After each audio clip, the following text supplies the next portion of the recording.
자, 오늘은 이 말씀을 가지고 성공적인 신앙인이 되는 비결, 그런 주제로 말씀을 전하겠습니다. 자, 여러분 성공하고 싶으시죠? 네, 아멘 제일 크게 나온 것 같아요. 실패하고 싶은 분은 없겠죠? 다 누구나 성공하고 싶습니다. 나 이제 성공이 뭐냐? 그게 중요하겠죠. 그래서 하여튼 말씀 듣기 전에 먼저 여러분 인생에서도 성공하시고 신앙에서도 성공하시고 그런 여러분 되기를 주의 이름으로 축복합니다. 자, 이 성공적인 신앙인이 되려면 어떻게 되느냐? 이 말씀을 좀 살펴보려고 그러는데 이 질문에 대답을 하려면 먼저 이 성공한 신앙인이란 어떤 삶을 산 사람인가? 거기에 대한 정의가 돼야 될 것 같아요. 그죠? 성공. 우리 그리스도인들에게 성공은 뭔가? 안 믿는 사람들은 성공 뭐예요? 돈도 많이 벌고 성공하고 출세하고 집도 큰 거 사고, 그죠? 예? 차도 그냥 한 몇 억짜리 쫙 몰고 다니고 뭐 대충 이런 거죠. 성경에서는 뭐라고 이야기하는지, 자, 요한복음 17장에 보면은 그 예수님의 유명한 중보기도 내용이 있습니다. 요한복음 17장은 예수님이 기도하신 내용이에요. 전체가 다. 그래서 기도를 배우려면 주기도문도 공부해야 되지만은 요한복음 17장도 깊이 묵상을 해야 돼요. 근데 이 요한복음 17장에 보면은 예수님께서 이제 십자가 사건을 앞두고 한 기도인데, 그 십자가 사건을 바로 앞두고 이제 자기 인생을 되돌아보면서 하나님 앞에 감사한 기도가 있어요. 이 기도가 우리 인생에 매우 중요한 기도입니다. 17장 4절 같이 한번 요한복음 17장 4절 읽어보겠습니다. 시작.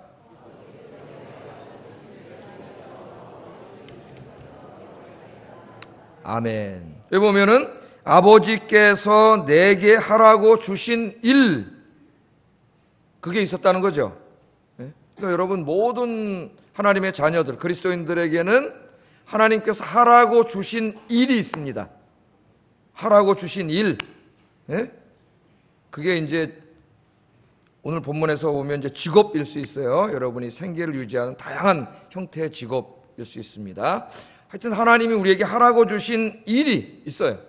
저는 그 일이 뭐예요? 목사지, 목사. 이 목회를 하라고 저에게는 주셨죠. 하나님께서.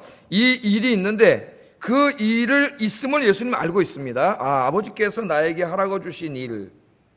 그걸 우리는 뭐라 그래요? 두 자로. 시읒, 미음. 사명이지. 요새 초성을 써놓고 단어 알아맞히기 있는데 어떤 신부님이 강의하는데 그런 식으로 하더라고요. 힌트를 초성으로 주더라고요. 그래서 제가 한번 배워봤어요. 재밌더라고요. 시읒, 미음. 그러니까 사명 딱 나오죠. 그런 걸 우리가 하나님이 주신 우리의 사명이라 그러고, 하나님이 이 자리로 지금 내가 일하고 있는 이 분야로 나를 왜 부르셨는가? 그것을 깊이 깨닫는 거, 그런 것을 깊이 깨닫고 생각하는 것을 우리가 소명의식이라 그래요. 소명의식. 그죠? 그 소명의식을 깊이 갖는 가운데 우리가 이제 사명을 깨닫게 됩니다. 그러니까 아버지께서 내게 하라고 주신 일이 있고, 그 다음에는 뭐가 있어요? 내가 그 일을 이루었습니다. 그 말이 중요하죠. 못 이루는 사람도 있죠. 하나님이 하라고 주신 일이 있는데 평생 동안 안 하는 사람도 있어요. 근데 예수님 어떻게 했어요? 그 일을 다 이루었습니다.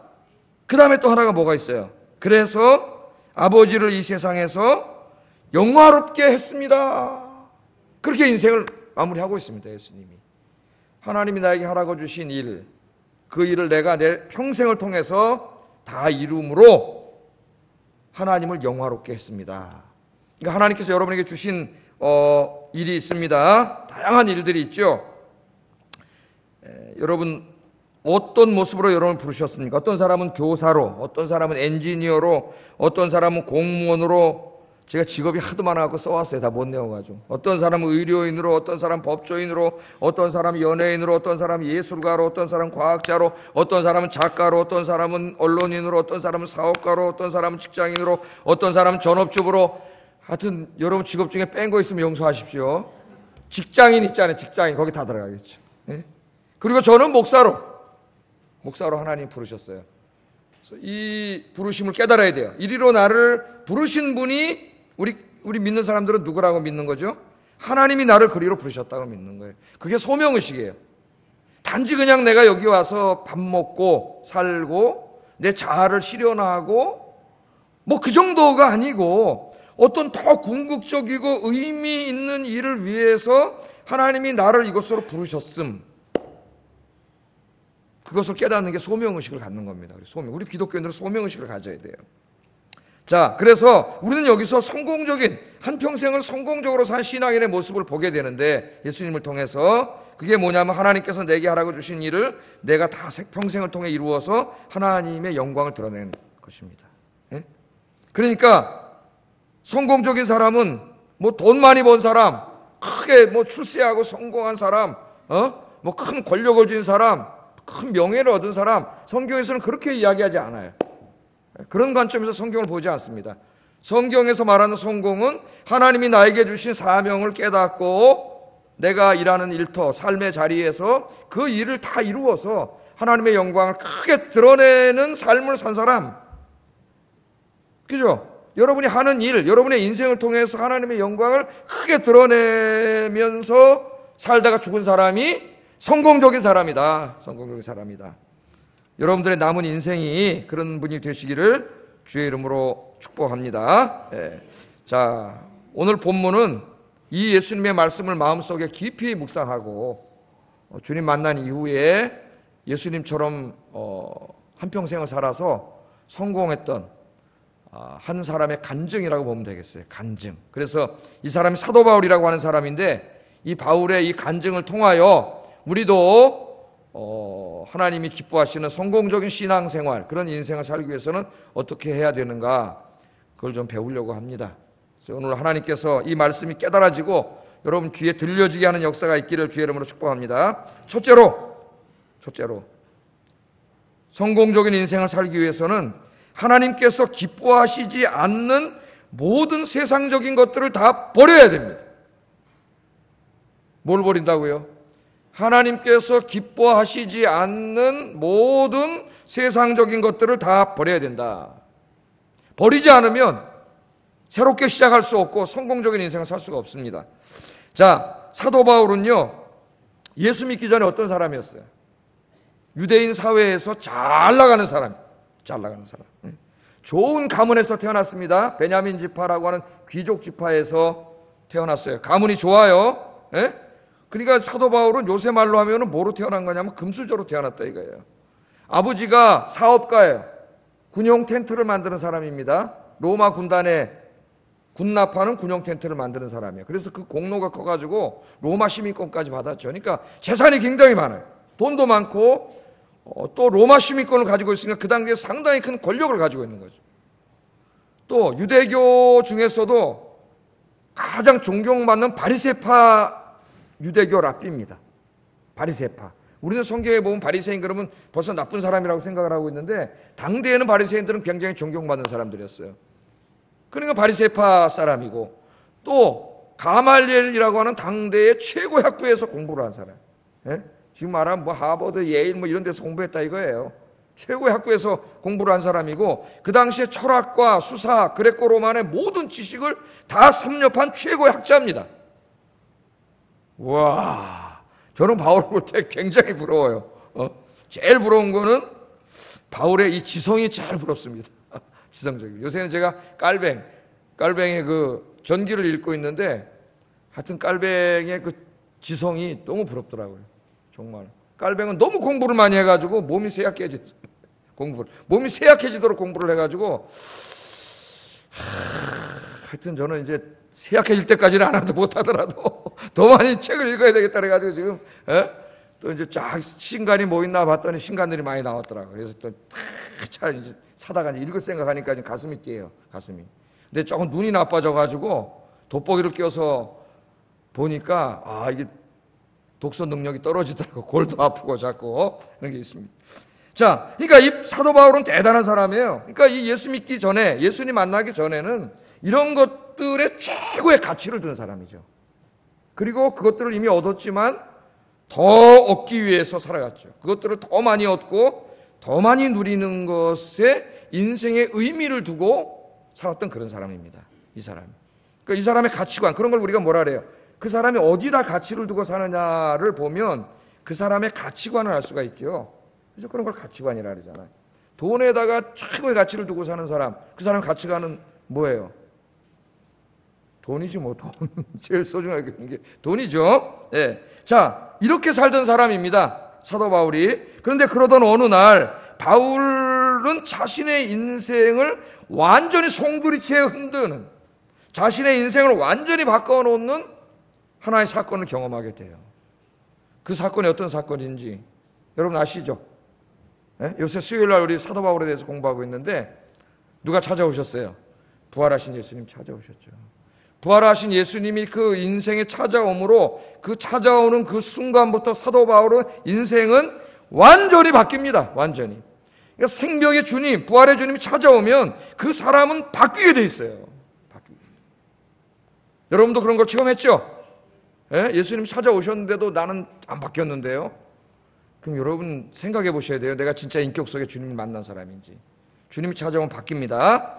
자, 이 사도 바울은 유대교에 굉장히 열심히 있던 바리새인이었기 때문에 기독교를, 그 당시에 이제 그리스도교, 예수님이 하나님의 아들 메시아고 그분이 부활했다, 예? 부활하신 하나님의 아들 메시아다, 구원자다라고 주장하는 기독교를 이단이라고 생각을 했습니다.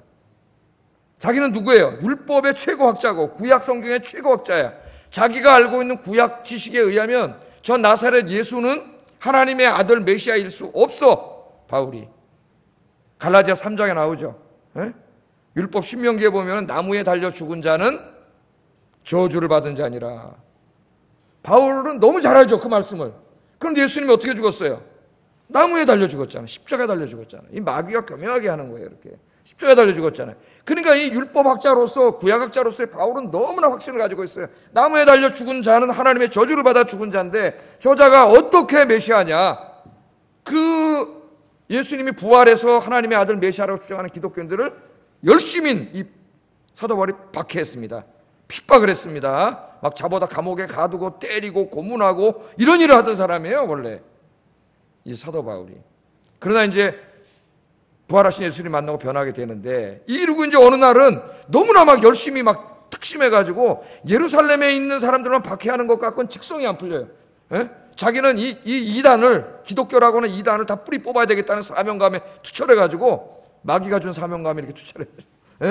그래가지고 제사장한테 가가지고 내가 저 다맥색에 있는 자들, 거기도 기독교인들이 있다 그러는데 내 그 자들 다 끌어오겠습니다. 그래서 공식적인 권한을, 이 어설리티를 받아가지고 다맥색으로 갔죠. 잡으러. 야, 대단한 사람이에요. 그러니까 하나님이 바울의 그걸 보고 계셨어요. 그 열심히 예수 믿게 되니까 똑같이 예수님을 향해 나타나잖아요. 대충 사는 사람이 아니에요, 그 사람이. 가는데 그 다맥색으로 가는 도중에 누가 찾아오셨어요? 부활하신 예수님께서 그냥 딱 찾아오셨어요. 사울아, 사울아, 네가 나를 어찌하여 핍박하느냐. 정말 그 나사렛 예수가 부활해서 보니까 누구예요? 하나님의 아들 메시아잖아요. 거기서 바울이 깨달았죠. 뭘 깨달았어요? 예수님이 나무에 달려 죽었어. 저주를 받고 죽었어, 하나님의. 그건 맞는데 자신의 죄 때문에 저주를 받고 죽은 게 아니라 나의 죄 때문에, 온 인류의 죄 때문에 그 죄를 대신 짊어지시고 인류가 받아야 될 형벌을, 그 저주를 대신 받으시고 죽으셨구나. 그걸 깨닫게 된 거죠. 그래서 바울이 내가 맞는 게, 나는 틀렸고 기독교가 옳구나. 그걸 깨닫게 된 거예요.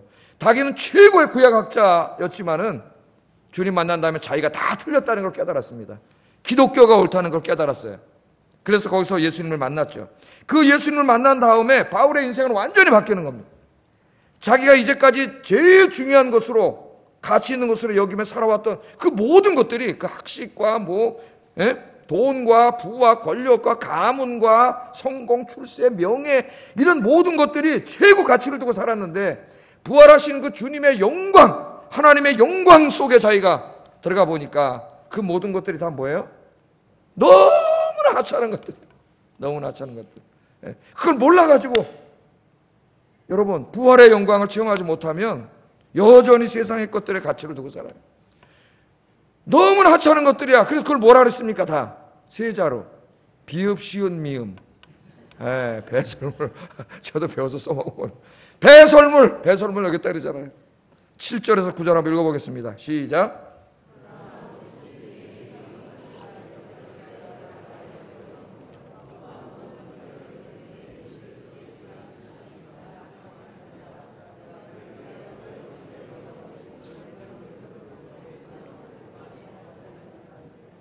예, 역시 그 인도자가 없으니까 긴 말씀이 통일돼서 안 읽혀지죠. 예, 그래서 이 지도자가 있어야 되는 거예요. 예. 무엇이든지 내게 유익하던 것은, 예수 믿기 전에 얼마나 유익한 것들이에요. 그게 그저 다. 예? 여러분도 갖고 싶잖아요. 저는 갖고 싶을까요? 안 갖고 싶을까요? 예, 갖고 싶은 마음이 있어요. 우리 인간의 마음속에.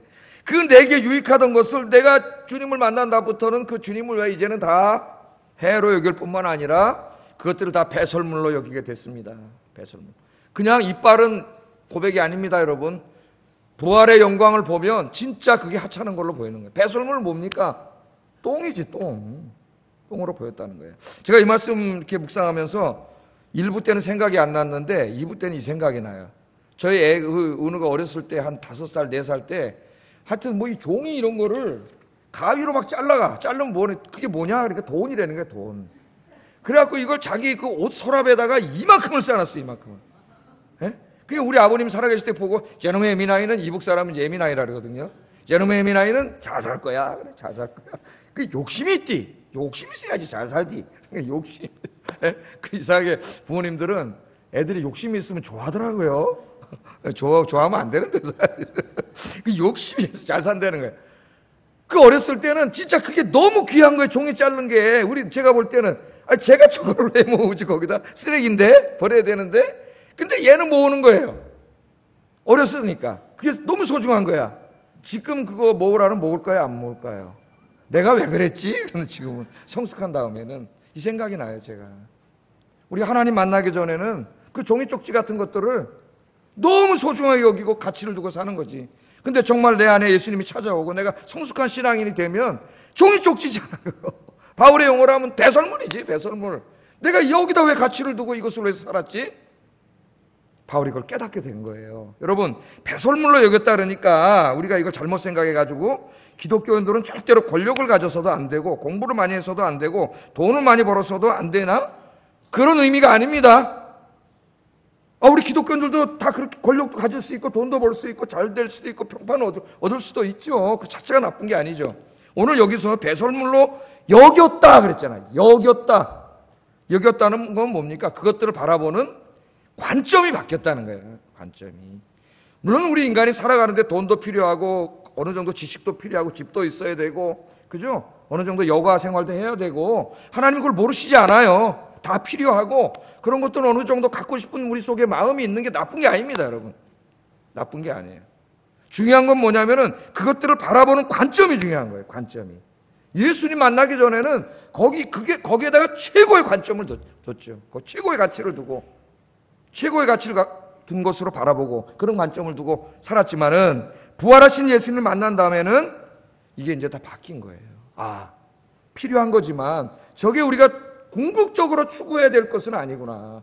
그것보다 우리가 추구해야 될 더 소중한 어떤 것이 있다는 것을 제가 이제 이따 설교하겠지만 그걸 깨닫게 된 겁니다. 그래서 예수 믿기 전에 가졌던 그런 잘못된 세상적인 가치관, 생활 방식, 세상의 모든 것들을 다 배설물로 여긴 겁니다. 배설물. 다 버린 거예요. 다 버렸어요. 마음을 비웠습니다. 그 안에 누구로 가득 채우기 위해서, 예수 그리스도로 가득 채우기 위해서 다 버렸어요. 할렐루야. 버리지 않으면 예수님이 들어갈 공간이 없어요. 다 버려야 돼요. 요즘 텔레비전을 보면은요, 아주 자주 이 주제를 다루더라고요. 종편 방송에서 이 저장강박장애라는 병이 있어요. 마음의 병인데 이걸 영어로는 이제 호도라 그럽니다. 호도인데 이 병은 뭐냐면은 버리지 못하는 병이에요. 버리지 못하는 병. 그래서 어떤 분이 이제 할아버지 한 분 이렇게 나오는데 집에 방이 4개야. 집도 되게 커요. 근데 이제 기자가 이렇게 PD가 카메라를 들고 이렇게 안으로 들어가 보니까 그 안에 그냥 물건들이 꽉 차 있어. 그런 거 보셨죠? 텔레비전에서. 그 넓은 데 방도 4개인데 이 할아버지가 누워있을, 응대에 붙이고 앉을 공간이 없어요. 왜? 바깥에서 온갖 잡동사니 쓰레기를 전부 주워다가 방에다 계속 쌓는 거예요. 계속 쌓아요. 여러분 집안을 깨끗하게 하려면 어떻게 해야 되는지 아세요? 버려야 돼요. 버리지 않으면 안 깨끗해집니다. 그래서 청소할 때 다 버리라고 그럽니다. 제가 버리라고. 예? 우리 사람 조금 이제 여성들은 어떻게 해요? 이건 아까워서 안 버리려고 도로 갖다 놓잖아요. 예? 이걸 버리지 않으면 깨끗해지지가 않아. 이 집이 꽉 차 있는데 이 사람이 살 수가 없어요. 살 수가 없어요. 근데 버리려면 막 이 양반이 막 화가 나가지고 막 난리가 나는 거죠. 왜? 이분의 마음 속에는 이 쓰레기가 너무 소중한 것들이에요. 버릴 수 없어요. 그 너무나 소중한 거야. 이건 내 추억이 담긴 거고, 이건 어디서 내가 갖고 온 거고, 얘기를 하는데 이걸 버릴 수가 없는 거예요. 버릴 수가 없어요. 나중에 이제 심리학자들이 가가지고 마음을 만지고 치료하고 그러면서 이제 설득을 해요. 그랬더니 나중에 내가 버리겠습니다. 그랬더니 울어, 얘랑. 치유가 시작된 거죠. 마음의 치유가. 그래서 그 집을 비워내니까요. 집이 그렇게 넓고 깨끗해. 탁 비워내가지고 싹 정리하니까 깨끗해가지고 살기가 얼마나 좋아졌는지 몰라요. 예? 여러분, 우리 교회도 오래전에 그런 분이 한 분 계셨어요. 이제 지금은 멀리 이사 가셔서 안 나오시는데, 집에 찾아갔더니 정말 집이 그렇게 돼 있었습니다. 냉장고 안에 문을 열었더니 막 1년, 2년 된 음식이 막 썩어나는 냄새에다 진짜 애들 딸 둘 데리고 살았는데 앉을 공간이 없을 정도로 가득 차 있었어요. 그래서 그때 우리 교인들이 가셔가지고 다 이제 허락을 받고 버리고 장판 깔아주고 딱 새로 해줬잖아요. 도배도 새로 싹 해서 깨끗게 해드렸는데 나중에 보니까 또 그렇게 그분이 되더라고요. 여러분, 제가 이거를 보면서 우리 마음이 저럴 수 있다, 그런 생각을 해봤습니다. 우리 마음이 저럴 수가 있다. 예? 우리가 영적인 저장 강박장에 걸려 있을 수 있다는 생각이 들었습니다. 우리 안에 하나님이 기뻐하시지 않는 온갖 잡다한 것들, 하나님이 보실 때 하찮은 것들, 쓰레기 같은 것들, 배설물 같은 것들, 그 중요하지도 않은 것들을 우리 마음의 방 안에 욕심이 나가지고 잔뜩 채워. 남을 용서하지 못하는 미움과 증오의 마음도 여기다 계속 갖다 놓고 살고, 내가 최고가 되고자 하는 마음도 갖다 놓으니까 시기 질투가 나오고 그러잖아요. 이런 것들이 가득 차 있으니까 이 마음속에 이걸 꽉 채워놨기 때문에 행복할 수가 없어요. 거기 주님이 들어갈 공간이 없어요. 공간이. 오늘 시간에 주님을 만나고 그것들을 다 청소합시다. 성령으로, 말씀으로 다 청소해버리기를 주의 이름으로 축복합니다. 여러분, 남을 한번 미워해봤습니까? 남을 미워하면 불행해져요. 자기가 살 수가 없어요. 괴로워서. 계속 그 사람의 포로가 되어 있습니다. 밥 먹어도 생각나고 잠자도 생각나고, 기도도 안 나오고 자기 영이 다 무너져요. 그 용서는 자기를 위해서 하는 거예요. 여러분, 용서해보세요. 갑자기 평안이 몰려와요. 그 미움이 사라지고 마음이 평안해져요. 행복해져요. 욕심을 한번 비워보세요. 행복해져요. 공동체 안에서 내가 다 대접받고 싶고, 내가 제일 인기도 올리고 싶고, 내가 인정받고 싶고, 그런 욕심이 있으면 시기 질투가 생겨가지고 다 골뱅이 싫어져. 힘들어요. 그러나 여러분, 그걸 내려놔 보세요. 그 욕심을 버려보세요. 너무나 행복해집니다. 마음이. 여러분을 불행하게 하는 것들이 여러분 마음을 온갖 세상에 하찮은 것들을 가득 채워놨기 때문에 오늘 이 시간에 다 버리고 여러분 마음이 예수님으로 가득 차는 축복의 인생의 출발점이 되기를 주의 이름으로 축복합니다.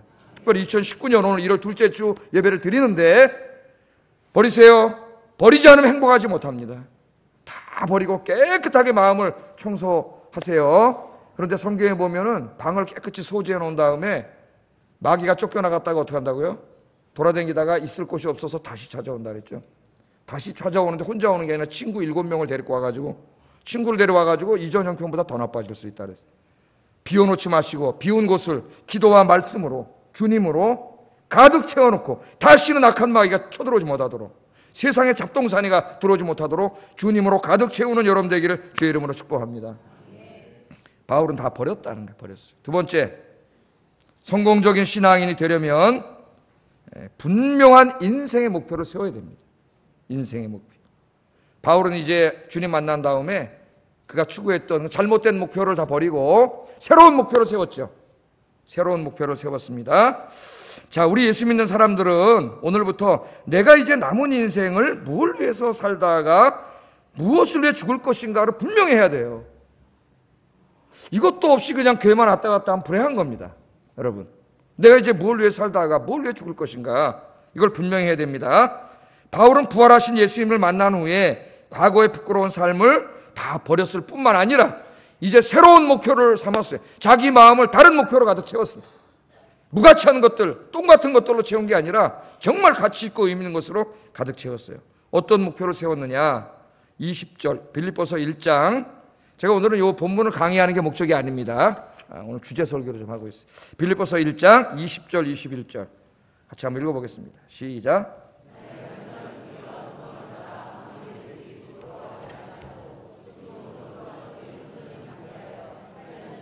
내 몸에서 그리스도가 존귀하게 되려 하나니 이는 내가 사는 것이 그리스도니 죽는 것도 유익함이니라. 아멘. 새로운 목표를 세웠습니다. 바울은 예수 믿은 다음에 간절한 기대와 소망이 생겼다래요. 간절한 기대와 소망. 예수 믿기 전에는 뭐였어요? 그 간절한 기대와 소망이.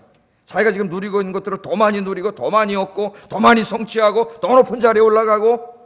그렇죠? 예? 그런데 예수 믿은 다음에는 그런 것들은 다 버렸어요. 그런데 또 다른 더 의미 있고 더 높은 그런 어떤 그런 기대, 그런 소망이 가득 차게 됐어요. 마음속에. 여러분에게도 그렇게 되기를 주의 이름으로 축복합니다. 간절한 기대와 소망이 생겼다, 그렇게 말합니다. 여러분 무엇인가를 간절히 기대하고 소망해 본 적이 있습니까? 여러분 지금 뭘 그렇게 간절히 기대하고 2019년에도 뭘 그렇게 간절히 기도하고 소망하고 있습니까? 아침에 보니까 이제 고등학교 졸업해가지고 와서 예배 잘 드리는 친구들이 있어요. 그 친구들은 뭘 간절히 기대하고 소망할까요? 대학 합격하는 거지. 예? 이번 정시에 대학 합격하게 해주세요. 취업을 놓고 지금 기도하면서 취업 준비하는 취준생들은 뭐가 간절해요? 일단 하나님 좋은 직장 들어가게 해주세요. 그럼 내가 신앙생활도 잘하고 더 열심히 봉사할게요. 이렇게 이제 막 그런 소원 기도까지 해요. 막 이제 잘 지켜야 됩니다. 취업이겠죠. 취업을. 결혼을 앞둔 사람들은 하나님 좋은 배필을 만나게 해주시고, 제가 여러분 기도하다 보니까 송구영 씨 예배 때 낸 기도 제목 보니까 결혼을 위해서 기도하는 분들도 많죠. 좋은 배필, 믿음의 가정 이루게 해달라고 간절히 다 이렇게 기도하고, 경제적으로 좀 너무 지금 급한 사람은 하나님 좀 너무 어렵습니다. 좀 이 형통한 길을 주세요. 그렇게 그 돈을 위해서, 재정을 위해서 간절히 소망을 가질 수가 있겠죠. 그 자체가 나쁜 건 아니에요. 우리 인간이 이 땅을 살아가는데 육을 입고 있는 이상은 하나님이 그게 필요하다는 거 아세요. 그래서 여러분 기도하시면 하나님 주실 줄 믿습니다. 일용할 양식을 위해서 기도하라고 우리 주님 얘기하셨고, 일용할 양식은 주기도문은 아침 기도예요.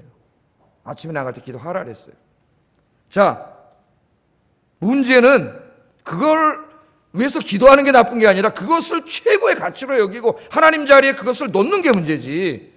그것이 필요합니다. 우리에게도. 하나님 걸 아세요. 자, 근데 오늘 바울은 예수 믿은 다음에 정말 이제는 무엇을 간절히 기대하고 소망하고 있느냐? 그 다음 말씀이 뭐라 그럽니까? 자기의 남은 삶을 통하여 그리스도를 존귀하게 하는 것. 이때까지는 어떻게 했어요? 그리스도를 욕하고 박해하고 핍박하고 살았잖아요. 그래서 바울 서신을 읽으면 바울 글에는 항상 죄책감이 있습니다. 자기가 예수님 만나기 전에는 교회를 엄청나게 박해 정도가 아니라 잡아다 때리고 고문하고 죽이기까지 했어요. 바로 그런 사람이에요. 그렇기 때문에 하나님의 교회를 박해한 자이기 때문에 자기가 뭐라 해? 나는 죄인 중에 그냥 죄인이라고도 말을 못해. 하나님 앞에 나는 죄인 중에 괴수입니다. 그렇게 그 말 언어에 보면, 언어에는 그 마음이 나타나잖아요. 바울의 언어에 보면 굉장히 죄책감이 있어요. 늘 하나님 앞에 죄송한 마음. 그러나 죄책감으로 쓰러진 게 아니라 그 죄스러운 마음이 더 헌신으로 나타났죠. 은혜에 보답하는 삶으로 나타나게 됩니다. 자, 이 바울이 지금 간절히 기대하고 소망하는 것은 자기의 남은 삶을 통해 그리스도를 존귀하게 하는 것입니다. 근데 지금 바울이 어디 있어요? 빌립보서 어디서 쓴 거예요? 감옥에서 썼잖아요. 옥중서신이잖아요. 옥중서신. 이제 우리 아영교 성도님들 수준이면 이제 그 정도는 아시겠죠. 예? 옥중서신에 로마 감옥에 갇혀서 이걸 쓰고 있는데 지금 재판을 기다리고 있습니다. 재판의 결과를. 그 재판이 지금 바울은 로마 여기 왜 잡혀가 있어요? 정치범으로 와 있어요. 로마 황제 외에 다른 왕이 있다고 설교했기 때문에, 그 예수 그리스도가 왕이라고 설교했기 때문에 정치범으로 잡혀와 있습니다. 그러니까 유죄 판결이 나면은 사형이에요. 무슨 몇 년형이 아니에요. 죽는 거예요. 그러니까 죽느냐 사느냐. 오늘 뭐라 그래? 내가 살든지 죽든지 그러잖아요. 바울은 이 빌립보서를 읽어보면은 빌립보 교인들이 자기를 위해서 중보기도 하는 것을 알고 있고, 그래서 하나님이 석방시켜 줄 것을 어느 정도 확신하고 있습니다. 그럼에도 모든 게 불확실해요. 아직. 예? 죽을 수도 있고 살 수도 있어요. 그런 상황에 처하면 사람은 자기에게 매이게 되죠. 두렵고 떨리고 다른 생각이 안 나지 않습니까? 근데 오늘 사도 바울이 뭐라 하냐? 나는 죽든지 살든지 그런 건 상관없다는 거예요. 내가 무죄 판결을 받고 석방이 됨이 그리스도를 이 로마 사회에서 존귀하게 만드는 것이라면 석방되기를 원하고 그 말입니다. 내가 유죄 판결을 받고 감옥에서 죽는 것이 그리스도를 존귀하게 하는 것이라면 나는 감옥에서 죽기를 원합니다. 오늘 이 말이 그 말이에요. 그러니까 나는 사느냐 죽느냐 살든지 죽든지 그게 중요한 게 아니라 살 수도 있고 죽을 수도 있지만 어떤 것을 통해서라도 그리스도가 존귀되기를 원한다 그 말이에요. 오늘 저와 여러분에게도 이러한 믿음이 회복되기를 주의 이름으로 축복합니다. 그것이 지금 바울이 뭐예요? 가장 존귀하게 여기는 것이에요. 가장 존귀하게 여기는 것. 하나님께서 여러분에게 일하는 일의 터전을 주셨잖아요. 우리가 뭘 가져야 된다 그랬어요? 아까 제가 소명의식을 가져야 된다 그랬죠? 내가 첫 번째 소명의식은 뭐냐? 그 일을 통해서 여러분이 육신의 몸을 입고 있는 필요를 충족하라고 하나님 주신 겁니다. 그러니까 사는데 집도 있어야 되고 먹고 살아야 되고 옷도 입어야 되고 인간에게 공부도 해야 되고 어느 정도 여가 생활도 해야 되고 그런 걸 하라고 하나님이 주신 거예요. 에? 난 믿음이 너무 좋아서 그런 거는 기도 안 할래. 그것은 성경적이지 않아요. 첫 번째 목표, 그런 작은 소망을 우리 모두가 가질 수 있습니다. 하나님 그걸 정기하지 않으세요. 그러나 문제는 뭐냐? 우리 그리스도인이라고 하는 사람들의 삶의 목표가 거기서 끝나면 안 된다는 거예요. 거기서. 우리는 그것보다 한 단계 더 높은, 더 의미 있는 목표를 추구해야 된다는 거예요. 그게 뭐예요? 단지 내가 먹고 살고 자아 실현하는 것만이 아니라 이 내가 하고 있는 일을 통해서 뭘 해야 돼요? 그리스도의 영광을 드러내고 그리스도를 존귀하게 함으로 내 주변에 있는 사람들이 예수님을 믿게 해야 된단 말이에요. 예?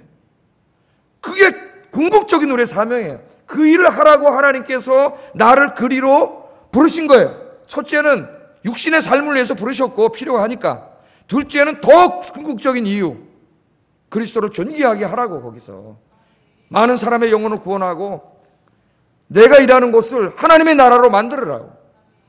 서로 싸우고 다투고 갈등하고 경쟁하고 이런 곳에 여러분은 가서 양보하고 용서하고 사랑하고 정의를 행하고 그런 하나님의 나라로 만들라고 저와 여러분을 하나님께서 그것으로 불러주신 줄로 믿습니다. 여러분이 그렇게 살면 여러분 주변에 있는 사람들이 여러분을 보고 아 정말 저분이 믿는 예수님이 구원자구나. 정말 저분이 믿는 하나님이 살아있구나. 그렇게 알게 돼요. 그게 바로 뭐 하는 겁니까? 그리스도를 존귀하게 만드는 거죠. 내 삶을 통해서. 제가 가끔 설교할 때 그 미국 철학자 중에 그 세계적인 석학이 있죠. 플란팅가라고 하는 철학자에 대해서 말씀을 드렸는데 이 사람은 최고의 지성으로 존경받는 철학자이면서 아주 독실한 그리스도인이에요. 그리스도인인데 이 사람이 어느 정도 독실한 그리스도인이냐면은 전 미국 철학자 학술 세미나 기조연설을 할 때에 철학자들이 다 모였잖아요. 무신론자 철학자들이 대부분이고 그 지성인 세계 지성인들이 다 모인 곳에 딱 기조연설을 하는데 서가지고 그 사람들 앞에서 뭐라 하냐면은 하나님을 모르고는 인간과 우주를 이해할 수 없습니다. 이렇게 말하는 사람이에요. 정말 여러분 이거 쉬운 일이 아닙니다. 그 무신론 철학자들 이 석학들 다 모인 데서 우리 철학이라는 게 우주의 기원과 우주의 의미, 인간의 기원 그잖아요. 산다는 게 무엇인지, 인간은 어디로 와서 무엇을 하다가 어디로 가는가 이걸 연구하는 것인데 그 모든 것을 창조하신 하나님을 모르고는 여러분이 아무리 이성을 동원해서 연구해봐야 아무것도 알 수 없다는 거예요. 그런 연설을 할 정도로 대단한 그리스도인입니다. 그런데 이 플란팅가의 친구 중에 아주 쌍벽을 이루는 철학자가 한 사람이 있는데 철저한 무신론자입니다. 철저한 무신론자. 이 무신론 철학자가 이런 고백을 했습니다. 이 사람이 이렇게 말해요. 나는 모든 신의 존재를 부정합니다. 그러나 나는 기독교의 하나님을 도저히 부인할 수 없는 한 가지 해결할 수 없는 딜레마가 있습니다. 자기는 안 믿는데 여호와고 뭐고 안 믿는데 기독교의 하나님을 부인할 수 없는 부인해야 되는데 무신론자로서 자기가 해결할 수 없는 하나의 딜레마가 있다는 거예요. 그게 뭐냐면은 내가 가장 존경하는 철학자이며 친구이자 미국 최고의 지성인인 플란팅가가 기독교인이라는 사실입니다. 그 플란팅가가 하나님을 믿고 있다는 거예요. 자기가 가장 존경하는 철학자이고 석학이고 제일 친한 친구인 그 플란팅가가, 세계 최고의 지성인 그 플란팅가가 하나님을 믿고 있다는 그 사실 때문에 기독교의 하나님을 없다고 말할 수가 없다는 거예요. 할렐루야. 그게 바로 어떻게 한 겁니까? 플란팅가가 공부 열심히 해서 자기 혼자 세계 석학 돼가지고 밥 잘 먹고 존경받고 산 게 아니라 그 일을 잘해서 어떻게 한 거예요? 하나님 그리스도를 존귀하게 한 거 아닙니까? 저 사람을 보면 저 사람이 믿는 하나님이 없다 할 수 없다. 여러분 주변에 직장에 가셔서 내일부터 동네에 가셔서 그런 삶을 사시기를 주의 이름으로 축복합니다. 그게 그리스도를 존귀하게 하는 거예요. 그게 무슨 꼭 학문만이 아니라 그 사람의 어떤 양심이라든가 도덕률이라든가 그 사람의 인격이라든가 그 사람의 성품이라든가 그 사람의 인간됨이라든가 이런 게 더 중요한 거죠. 사실은 여러분과 매일 만나는 그 사람들이 저 사람을 보면 저 사람이 믿는 하나님이 없다고 도저히 말할 수 없다. 그렇게 여러분 깨닫고 여러분 때문에 우리 교회 나와 구원받는 역사가 일어나기를 주의 이름으로 축복합니다. 네. 자, 마지막으로 바울은 이처럼 자기 인생의 목표를 분명히 정했어요. 이제부터 내가 하는 일을 통해서 그리스도를 존귀하게 하는 것, 그것을 내 목표로 삼았습니다. 결심만 하면 어떻게 해요? 돼야 안 돼요? 어떤 책을 보니까 바보는 맨날 결심만 한다 이런 책이 있더라고요. 제목이. 맨날 결심만 해가지고 연초가 되면 그냥 갖다 뭐 합니까? 계획표 또 쫙 짜가지고 잠은 3시간밖에 안 자고 막 한 3일 지나면 작심 3일 안 지키잖아요. 자, 이 계획만 세우면 안 되고 이제는 어떻게 돼요? 그 계획을 이루기 위해서 집중해야지. 집중. 달려가야 되지 않겠습니까? 12절 14절 그걸 고백합니다. 이제 달려가는 거예요. 목표를 정했으면 실행을 해야지. 읽어보겠습니다. 시작.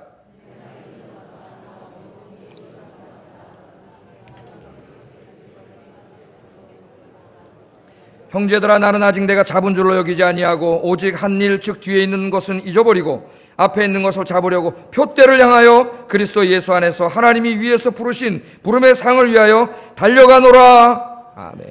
이제 이 길을 가야 되는데 사도 바울이 알죠. 유혹이 많아.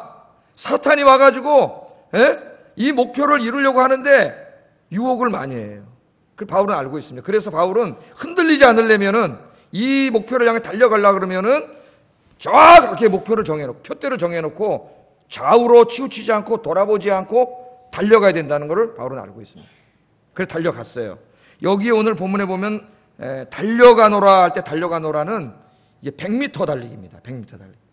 지난 시간에는 뭐에다 비유했어요? 마라톤에다가. 우리 신앙생활은 어떨 때는 마라톤 같아. 긴 인생의 여정을 달려가는데 그래서 인내와 끈기가 필요하다. 그렇게 바울이 가르쳤지만 오늘 이거 목표를 향하여 가는 것은 100m 달리기에다 비유했어요. 여러분 100m 달리기 선수 보셨죠? 이때가 딱 하면 어떻게 해요? 딱 달리는데 막 슬로비디오로 잡으면 이게 슬로비디오로 잡으면 볼이 막 하는데 달리면서 막 이래 쳐다보는 사람 봤어요? 안 봤어요? 앞만 보고 팍 그래서 9초 얼마가 나와. 나는 그 100m 달리기 하다가 옆에를 보는 사람은 딱 한 사람 봤어요. 우샤인 볼트. 우샤인 볼트는 두세 걸음 앞서가기 때문에 다가서 한번 실컷 보고 쑥 들어가더라고. 나머지 그냥 달려야죠. 옆을 보면 이미 끝난 거예요. 그 0.0 몇 초 차이에 승부가 나는데 오늘 사도 바울이 거기다 비유를 합니다. 목표를 정해. 목표가 누구예요? 예수 그리스도. 예수 그리스도. 예수 그리스도를 존귀하게 하는 것. 예수 그리스도에게 목표를 정해놓고 자기는 어떻게 했다는 거예요? 그 목표를 정해놓고 한눈 팔지 않고 달려갔다는 겁니다. 100m를 달리듯이 달려갔다. 그렇게 말합니다. 이 성공적인 신앙인, 성공적인 인생이 되려면 이 집중력이 굉장히 중요하다고. 집중. 산만한 사람은 자, 이를 성취하기가 어려워요. 학생이 공부에 집중하지 않으면 공부의 열매를 맺을 수가 없습니다. 제가 이런저런 일이 자꾸 생겨가지고 머릿속에 생각을 하고 있으면 책을 읽는데 집중이 안 돼요. 한 절 읽는데 딴 생각 나고, 한 절 읽는데 딴 생각, 한 문장인데 딴 생각 나가 책이 진도가 안 나요. 산만하니까. 집중이 되면은 한 시간에 진짜 거의 막 몇십 페이지, 100페이지 막 이렇게 읽어요. 읽으면서 머릿속에 다 정리해. 이 책이. 산만할 때는 한 페이지 읽었는데 뭘 읽었는지 하나도 몰라요. 여러분도 아마 다 경험해 보셨을 거예요. 집중해야죠. 그래야 공부의 열매를 얻을 수 있습니다. 직장인이 일에 집중하지 않으면 일의 열매를 거둘 수 없어요. 연인이 서로에게 집중하지 않으면 사랑의 열매를 거둘 수 없습니다. 자꾸 이렇게 연인이 가면서 이렇게 팔짱 끼고 가면서 이렇게 여자는 딴 남자 장동건 같은 사람이 쳐다보고 또 남자는 이렇게 쳐다보다 누가 있어요? 이쁜 여자 김태인 다 늙어가지고 모르겠고 하여튼 쳐다보고 이러면 그 사랑의 열매를 맺을 수가 없겠죠. 사랑도 어떻게 서로에게 집중해야 돼. 집중해야 돼. 이 집중의 힘을 아는 제일 똑똑한 친구가 하나님의 피조물 중에서 나무라 그래요. 나무라 그럽니다. 나무는요 이렇게 이제 다 이렇게 자라자는 자양분과 수분을 다 빨아들여 가지고 골고루 이제 다 가지로도 보내고 이파리로도 보내고 이제 봄에는 꽃으로 보내고 이렇게 해서 다 나무가 있는데 가을에 열매를 맺을 때는요 이 나무가 자양분과 수분을 빨아들여 가지고 다른 데로 안 보낸답니다. 전부 다 집중해 가지고 어디로만 보내냐면 열매로만 보낸대요. 열매로만. 그래서 여러분 그 열매가 열리는 거래요. 그 작년에 우리 사과 따라갔잖아요. 우리 교육장님들. 사과나무 조그만데 엄청나게 사과가 많이 달려있더라고. 그게. 그러니까 나무가 똑똑한 거예요. 집중해가지고 나무가 다 보내면 열매 낼 때도 다 보내면 사과는 요만할 겁니다 아마. 우리 이만 사과 못 먹을 거예요. 어제는 제가 귤을 하나 봤는데 진짜 태어나서 그런 귤은 처음 봤어요. 귤이 저는 손이 작아서 이거보다 더 큽니다. 호박 있잖아요. 호박같이 생겼어요. 이렇게 둥그런 호박. 근데 이만해. 하나를 가지고 셋이 나눠 먹었어. 배불러요. 이만한 귤이 있더라고. 난 처음 봤어요. 동그랗지도 않고 호박처럼 둥글이 생긴 귤이 있어요. 그 귤나무가 열심히 빨아가지고 글로 딱 보내줘가지고 그렇게 된 거예요. 우리 신앙생활에도 집중을 해야 돼요. 마귀가 자꾸 산만하게 하기 때문에 이것에 유혹되지 않으려면 예수 그리스도를 목표로 정해놓고 그리스도께 집중해야 됩니다. 그러니까 빌립보서 우리가 읽었는데 2장에 보면은 사도 바울이 감옥에 갇혀가지고 내일 죽느냐 모레 죽느냐도 모르는 사람이 예수님을 깊이 묵상한 내용이 있어요. 그 2장 여러분 저 한번 이렇게 넘겨보세요.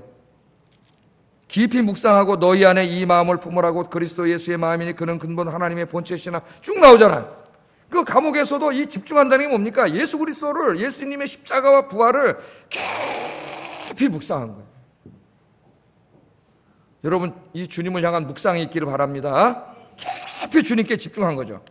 제가 이 사진을 하나 보여드리겠는데 제가 한번 여러분 저 옛날에 집중에 대해서 설교할 때 한번 보여드리는 사진인데 기억이 나실지 안 나실지 모르지만은 이 사진 한번 보세요 여러분.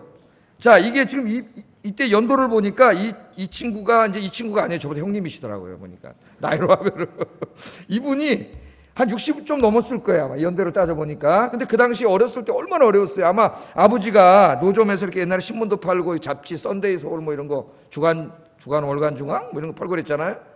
거기 있는데 아버지가 아마 잠깐 보라 그랬나 보지. 제 추측으로 그래요. 그러니까 이 초등학교 다니는 놈이 여기 앉아서 이제 장사를 하는데 얘는 공부하고 싶은 애죠. 그리고 거기 앉아서 뭐 하고 있어요 지금 저기서. 제 공부하고 있는데 제 눈을 보세요. 여기 시장입니다. 시장지. 소리 지르고 막 싸구려 하고 막 사람 지나다니고 차 뿡뿡거리고 막 싸우고 막 난리치는 곳인데 이 꼬마가 지금 어떻게 하고 있어요 여기서? 아주 컨센트레이션 on his study. 그 공부에 아주 그냥 집중하고 있어요. 집중하니까 얘가 이 책을 집중하니까 그 시장의 소리가 아무것도 안 들려요. 아마 제가 어떻게 됐는지 모르지만 이분이 훌륭하게 됐을 거라고 생각합니다. 계속 이렇게 집중했으면은. 여러분 우리 그리스도인 신앙도 마찬가지예요. 집중해야 됩니다. 그래서 집중하려면 일단 우리 삶의 주변 정리를 좀 해야 돼요. 주변 정리를 꼭 필요하지 않은 일들과 모임들은 정리해야 됩니다. 여러분의 한 주간의 스케줄을 한번 점검해 보세요. 될 수 있는 대로 삶을 단순화시키고 집과 교회 이렇게 계획을 세우세요. 맨 처음에. 그래서 집과 교회로 최대한 단순화시키고 여기에 꼭 필요한 일, 꼭 필요한 모임, 꼭 필요한 여가 이런 것들을 하나씩 첨가해서 여러분 인생의 계획을 세우시기 바랍니다. 그렇지 않으면 마귀는 우리에게 할 일을 너무 많이 갖다 주기 때문에 주님께 집중할 시간이 없어요. 성공적인 신앙인이 될 수가 없어. 집중해야 돼요. 집중. 재미있는 이야기가 있습니다. 한 불평 많은 청년이 어느 날 왕을 찾아갔대요. 왕을. 이야기입니다. 그냥 이야기. 왕을 찾아갔어요. 왕이요 성공할 수 있는 비결을 좀 가르쳐 주세요. 성공할 수 있는 비결을 가르쳐 주세요. 이렇게 물어봤다는 거예요. 그러니까 왕이 뭐라냐면 이 잔에다가 포도주를 깔뜩 넘치도록 채워주고 성공할 수 있는 비결을 가르쳐 줄 테니 이걸 가지고 이 시장을 한 바퀴 돌아오니라. 그랬더니 시장. 예? 그러면 내가 성공할 수 있는 비결을 가르쳐 주겠다. 그런데 만일 이 물을 흘리고 오면은 내가 네 목을 자르겠다. 그랬다. 목을 자르겠다. 예? 그러니까 얘가 이제 이걸 받았잖아요. 예? 이걸 받아가지고 이제 이 가는데 시장에 가는데 이거 쏟아질까봐 이거 쏟아지면 죽지 않습니까? 이걸 그냥 쫙 집중하고 이제 시장을 한 바퀴 삥 돌아서 이제 온 거죠. 예? 그랬더니 애가 돌아오니까 왕이 딱 보니까 물이 하나도 안 쏟아졌거든. 그건 뭐 했다는 거예요, 여기만? 집중했다는 거예요, 집중. 그래서 왕이 물어봅니다. 시장은 잘 돌아왔느냐? 그랬더니 잘 돌아왔다는 거예요. 너 시장 돌아오면서 뭐 봤냐? 물어보는 거예요. 뭐 봤냐? 거리에 있는 거지들과 장사꾼을 봤냐? 못 봤습니다. 혹시 술집에서 나오는 노랫소리 들었냐? 못 들었습니다. 사람들이 싸우는 소리 들었냐? 못 들었습니다. 거리에 있는 아름다운 여인들을 보았느냐? 못 봤습니다. 못 봤습니다. 다 못 봤다는 거예요. 그러면서 뭐라 하냐면 이 포도잔에 신경 쓰느라고 아무것도 보지 못했고 아무것도 듣지 못했습니다. 그러는 거예요. 그랬더니 왕이 하는 말이 그게 바로 성공 비결이다. 아이, 참 훌륭한 왕이에요. 우리나라에 이런 왕이 좀 있을 수 있도록 기도하시기 바랍니다. 예, 우리나라 지도자들 중에 이런 지도자. 그게 바로 성공 비결이다. 그랬더라는 거예요. 예? 여러분, 여기에 집중하니까 이거 쏟으면 죽지 않습니까?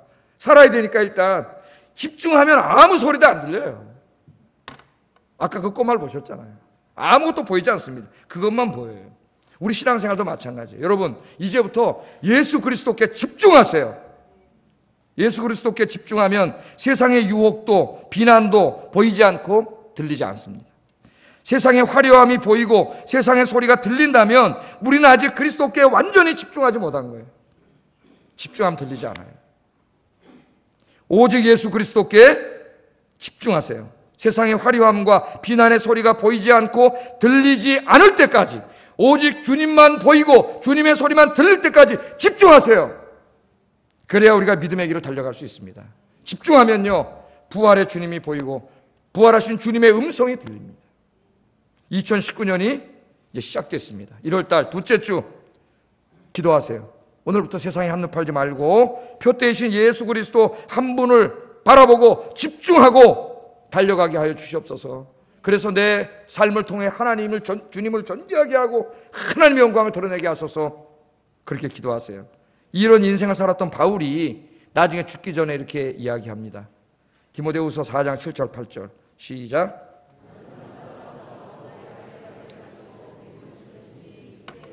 나를 위하여 의의 면류관이 예비되었으므로 죽어도 이로우신 재판장이 그날에 내게 주실 것이며 내게만 아니라 주의 나타나심을 사모하는 모든 자에게도니라. 사도 바울은 빌립보서에서 이렇게 말하고 말만 한 게 아니라 이건 죽기 몇 달 전에 쓴 마지막 유언서죠. 디모데후서는 나는 선한 싸움을 싸우고 달려갈 길을 마치고 믿음을 지켰습니다. 그렇게 고백하고 있습니다. 이제 주님께서 나에게 면류관을 주실 겁니다. 나한테만 주는 게 아니고 이렇게 성공적인 신앙의 길을 달려가 모든 사람들에게 주실 겁니다. 그렇게 말을 했습니다. 자, 주님 앞에 가면 주님이 뭐라 그러실까요? 마태복음 25장 21절에 예수님이 이렇게 말씀하셨어요. 그렇게 살고 온 사람들을 향하여 뭐라 그래요? 잘하였도다 착하고 충성된 종아. 너 참 한평생 잘 살았다. 잘 살았다. 착하고 충성된 종아. 이것이 여러분의 인생의 결말이 되기를 주의 이름으로 축복합니다. 기도하겠습니다. 오늘 우리가 하나님 앞에 섰을 때 잘하였도다 착하고 충성된 종아, 그런 소리를 듣고 칭찬을 듣는 성공적인 그리스도인이 되기 위해서 우리가 어떻게 해야 되느냐? 세 가지를 생각해 봤습니다. 하나님이 기뻐하시지 않는 세상적인 가치관, 세상적인 삶의 모습들을 다 버리게 하여 주시옵소서. 두 번째는 그리스도를 온 세상에 높이고 존귀하게 하는 일을 내 인생의 궁극적인 목적으로 삼게 해주십시오. 그리고 한눈 팔지 않고 주님만 바라보며 달려가게 해주세요. 기도하겠습니다.